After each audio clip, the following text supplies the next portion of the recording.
Hola, somos el equipo 4 y vamos a presentar toma de muestra en vías respiratorias altas. El equipo está conformado por Gordillo Plancarte Karina, Montoya Cruz Abigail y Muñoz Huerta Janet Montserrat. Secreción nasal.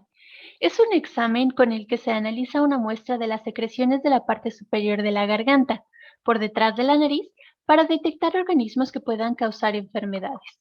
La prueba de eosinófilos es un en moco nasal y faringio por microscopio. Consiste en cuantificar los niveles de eosinófilos, que son un tipo de glóbulos blancos, con el objetivo de diagnosticar rinitis alérgica. Se introducirá un hisopo o aplicador estéril en la nariz tan profundo como el paciente soporte, frotándolo en toda la mucosa nasal para obtener muestra del fluido. Se debe realizar este procedimiento en ambas fosas nasales para que sea un estudio fiable. El material que requerimos es un hisopo estéril con medio de transporte. El exudado faríngeo es la toma de muestra que se realiza en el fondo de la garganta mediante el uso de un hisopo estéril. Sirve como herramienta de diagnóstico de padecimientos de origen bacteriano. El material que requerimos para hacerlo es una batelenguas y un hisopo de algodón estéril con medio de transporte, sea Stuart o Ames. Para el exudado nasofaringio, llamado también cultivo nasofaringio, en este examen se analiza una muestra de las secreciones tomadas de la parte superior de la garganta para identificar organismos causantes de infecciones. El material que requerimos es un equipo de protección que consta de bata desechable impermeable, mascarilla tipo FPP2 o FPP3, gafas de protección, guantes ajustados que cubran el puño de la bata.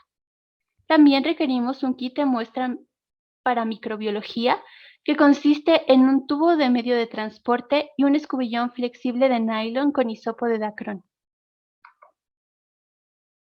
También hay estudios para las vías aéreas inferiores, como lo son para los bronquios y los bronquioles, así como el cultivo de expectoración o también llamado cultivo de esputo, que consiste en buscar bacterias y otros gérmenes que puedan causar una infección en los pulmones o en las vías respiratorias. Esto se hace en las flemas porque es la mucosidad espesa que se produce en los pulmones. También existe la citología exfoliativa nasal. Tiene por objetivo identificar las células del organismo que se desprenden de los epitelios que revisten a cavidades orgánicas abiertas al exterior, pero es un análisis que se realiza en otra área y la muestra es tomada en ella, por lo que rara a la vez veremos una muestra como esta.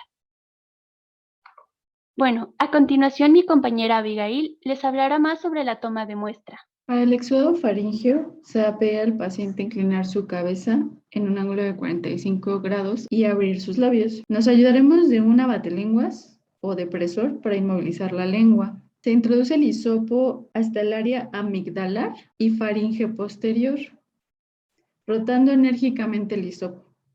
Se busca desprender células epiteliales, sobre todo en zonas con exudado, enrojecidas o inflamadas. Se sacará el hisopo y se introducirá en el medio de transporte.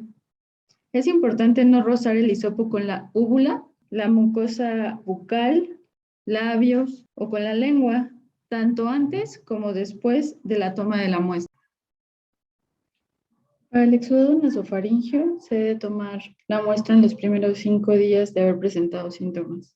Se le pide al paciente inclinar su cabeza en un ángulo de 45 grados. Una vez teniendo esta posición, el hisopo se introduce en la narina. Debemos de procurar escoger la narina de mayor tamaño para mejor visibilidad. Y una vez insertado el hisopo, se debe de llegar hasta la parte posterior de la nasofaringe. El hisopo o torunda pernasal debe mantenerse cerca del tabique nasal y del suelo de la fosa. Se debe tener especial cuidado en no lastimar el plexo de Kieselbach, que es el lugar más común de sangrado cuando se interviene en la nariz con algún instrumento. Teniendo cuidado de no lastimar este plexo, se debe de rotar la torunda lentamente durante varios segundos para absorber las secreciones. Se saca y una vez extraída la torunda pernasal, se debe sembrar inmediatamente en el medio de cultivo o medio de transporte. Para la recolección de secreción nasal, debemos de pedir al paciente inclinar su cabeza en un ángulo de 45 grados. Una vez hecho esto, vamos a introducir un hisopo para tomar la muestra de la mucosa de las porciones anteriores de las fosas nasales. En esta recolección no es necesario llegar hasta la nasofaringe, no es tan profunda. Una vez hecha la recolección, se saca el hisopo y se mete en el medio de transporte. Indicaciones al paciente. De manera general, recordemos que para favorecer una buena etapa preanalítica debemos proporcionar la información adecuada sobre las condiciones en que el paciente deberá presentarse para la toma de muestra. Por lo tanto, jamás debemos de olvidar que siempre debemos de presentarnos con el paciente, saludar, verificar su solicitud de laboratorio, que ésta corresponda con el paciente, la prueba y de ser posible que tenga el diagnóstico y éste sea coherente con la solicitud. Dependiendo de cada prueba, habrá condiciones en particulares que abordaré a continuación. Para la obtención del moco nasal o exudado nasofaringio, es necesario no haber iniciado tratamiento antibiótico. También evitar el uso de aerosoles, lavados o gotas nasales. En este caso no es necesario que se presente con algún ayuno. Debemos recordar que hay que comentar las indicaciones para la toma de muestra y explicar el procedimiento.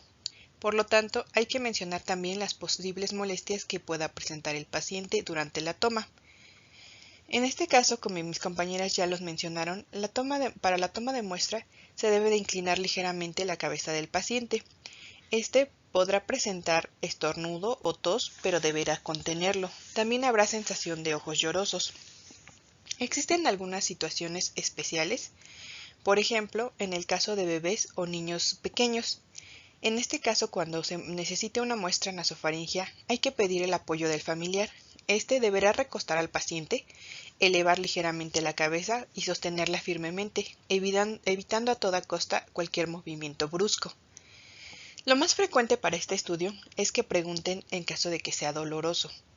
Tenemos que ser honestos con la prueba y mencionarle al paciente que va a ser muy molesta y en algunos casos ligeramente dolorosa, pero por ningún motivo deberá moverse bruscamente, ya que como mencionaron, se puede lastimar algunas otras estructuras. Exudado faríngeo. En este caso, el paciente sí deberá presentarse con un ayuno mínimo de 8 a 12 horas y sin aseo bucal, es decir, nada de lavarse los dientes o utilizar algún tipo de enjuague. Además, no deberá de haber fumado ni tampoco masticado chicle. Existen algunas situaciones especiales que se mencionarán a continuación. El paciente puede presentar reflejo de vómito, pero como mi compañera ya mencionó, este lo tratamos de evitar al no tocar la mucosa oral ni la lengua o la úvula. Sin embargo, hay que avisar al paciente para que en caso de que lo presente lo contenga y no se mueva bruscamente. Otra parte importante es que existen pacientes que fueron sometidos a amigdalectomía, es decir, la extirpación de las amígdalas. En este caso, el exudado faríngeo no está indicado como buena opción de diagnóstico, ya que las amígdalas es el lugar ideal en busca de patógenos.